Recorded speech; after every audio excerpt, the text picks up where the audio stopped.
I remember when my mom died, I divided people up. Oh, you both your parents are alive. You go stand on that side of the street because you don't know what it's like till you lose a parent. It just changes everything and I just divided people up like that. Like you have no idea. Really, both your parents are alive and happy. You just wait. You just wait.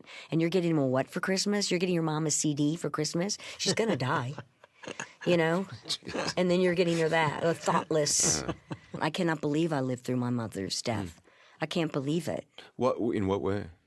Because I just thought I would just be so... I wouldn't be able to live without her. Or just without her love. Without her love, yeah. I mean, I think it may be different with other people because they'd say, well, I still have my father's. But I never had that. So when my mother died, it was like... He was mama's boy. I'm alone. You know, like... I don't have anybody in my corner, you know, that way. But I just adored her. I feel like my job as a writer is to get the world to love my mother as much as I did. And I don't know why it's so important to me, but I felt like she deserved the world's love. Were you able to be with her at the end, or? No. They took her to the hospital. My dad took her to the hospital, and she died of pneumonia. She just started chemo.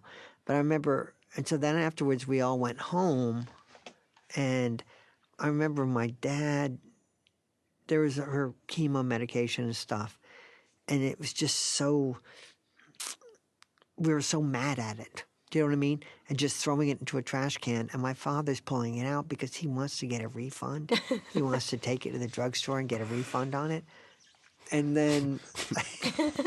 Wow. Now, wait a minute. I remember the priest came to the house, and my mother had a jigsaw table on them. And so we were just throwing, oh, I see you're finishing that in honor of your mother. And it's like, get out of here. Who let him in here? It was just so dumb. Like, why do you have to even ruin it by saying crap? Like, oh, then we're going to frame it, you know, and then we're going to... And we laughed so hard, like...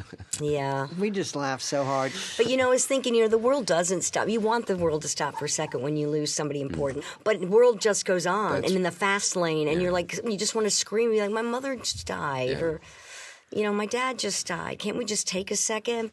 I ask everybody on the podcast, is there something that you've learned in grief or from the deaths you've experienced that would be helpful for others?